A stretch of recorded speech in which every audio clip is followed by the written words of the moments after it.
রাগ করে বাবাকে গুলি ছুড়তেছে, বলতেছি তুমি আমাকে নষ্ট গাড়ি কেন দিলে, যে গাড়ি স্টার্ট বন্ধ হলে স্টার্ট নেয় না এমন নরবর গাড়ি আমি কেন নেব।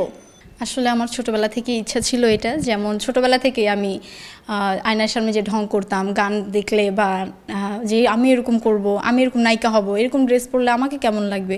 কিন্তু আমার মানে ফ্যামিলির মানে আমার আব্বুর ইচ্ছা ছিল যে আমি ডক্টর হব। তো ছোটোবেলা থেকে আব্বু আমার ইচ্ছা ছিল যে লেখাপড়া নিয়ে মানে স্টাডি নিয়ে ভালো কিছু করব। সো এই সেক্টরটা আব্বু পছন্দ করতো না, বাট আমার ইচ্ছা ছিল, কিন্তু তাদের জন্য আমি এটা প্রায় করে দিয়েছিলাম। আমি টুকটাক যেমন ভিডিও করা হতো ওইরকমভাবে। তারপর লাস্ট 2-1 বছর ধরে আমার খুব ইচ্ছা, প্র্যাঙ্কিংটা তো আমার খুব পছন্দের একটা চ্যানেল, আমি অনেক দেখি, আমার ফ্যামিলি সহ সবাই দেখি। তো এটা আমার খুব ভালো লাগে, নাটকটা দেখলে তখন ইচ্ছা হতো যে আমি যদি এরকম হতাম তাহলে কেমন হতো। স্যান্ডেলিনা সো, রূপচর্চায় আভিজাত্য। আমি কি করতাম, সো ওই জায়গা থেকেই আসলে এই পর্যন্ত দেখা যাক আমার নতুন পথ চলা। আমার ইচ্ছা ছিল অনেক বেশি, আমি ভাইয়াকে বলেছিলাম যে ভাইয়া আমাকে স্কুল গ্যাং সিজন 3-তে নেন। পরে ভাইয়া বলতেছে যে এখনও তো আমি যেহেতু একদম নতুন, ওইখানে তো সব আর্টিস্টরা খুব মানে এক্সপিরিয়েন্স তাদের, আমি তাদের সাথে পরে বলতেছে তুমি দেখো, তুমি কাজ করো, যদি দেখি না তোমার অ্যাক্টিং লেভেল খুব ভালো হয় তাহলে তুমি পরের সিজনে তুমি থাকবে। তো দেখা যাক ইনশাল্লাহ নেক্সট সিজনে আমি আশা রাখি যে পাবো। আমার যদি বলি সব থেকে ফেভারেট তানজিন তিশা আপু, তারপর মেহজাবিন আপু। আবার আমাদের প্র্যাঙ্কিংয়ের মধ্যে যদি বলি আমার সব থেকে মানে সবারই অ্যাক্টিং আসলে ভালো লাগে কমবে, যেমন সাথী আপু, লামহা আপু, মিরাজ ভাইয়া, রাফসান ভাইয়া, সবারই অ্যাক্টিং লেভেল খুব সুন্দর, যেটা আসলে বলে করা যাবে না। সবাইকে আমার খুব পছন্দ, সবার কাজ খুব ভালো লাগে।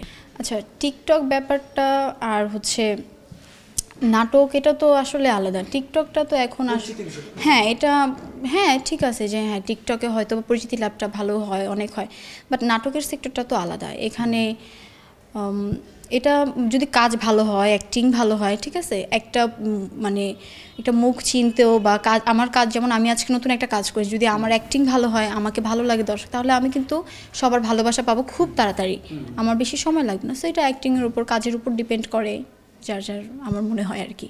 তো অভিনয় নিয়ে পরবর্তী কি আপনার পরিকল্পনা রয়েছে, যে অভিনয়ের জন্য আলাদা কোনো কোর্স করবেন বা এটাকে নিয়ে পড়াশোনা করবেন?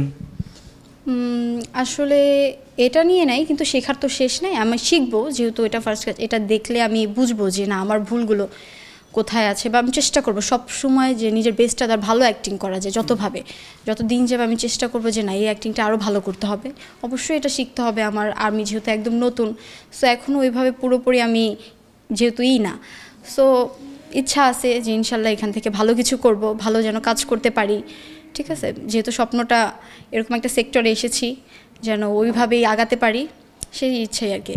আর দর্শকদের কাছে আমি ভালোবাসা চাইবো, যেন আমার নাটক দেখে আমার যদিও ভুল ত্রুটি হয় অবশ্যই জানাবে, ভালো লাগলেও জানাবে, খারাপ লাগলেও, আর আমাকে সাপোর্ট করতে, ঠিক আছে, যাতে আশা করি আমি ভালো কিছুই দিব। তারপর যদি কোনো ভুল ত্রুটি হয় ক্ষমার দৃষ্টিতে দেখবেন, কারণ আমি যেহেতু ফার্স্ট টাইম একদম ক্যামেরার সামনে, এর আগে আমার মানে কোনোভাবেই করা হয় নাই। সো এটাই বলবো যে আশা করি ভালো লাগবে। আজকে দিনটা আপনার জন্য অন্যরকম লাকি না, যে আপনার অভিনয়ে আপনার প্রথম দিন, সাক্ষাৎকার আজকে প্রথম? হ্যাঁ হ্যাঁ, সেটা তো অবশ্যই ভাই, একদম ফার্স্ট দিনই একটা ইন্টারভিউ দিলাম। আমার লাইফে একটা মানে স্মরণীয় হয়ে থাকবে এই দিনটা, যতই করি না কেন আমি, এই দিনটা আসলে স্মরণীয় হয়ে থাকবে।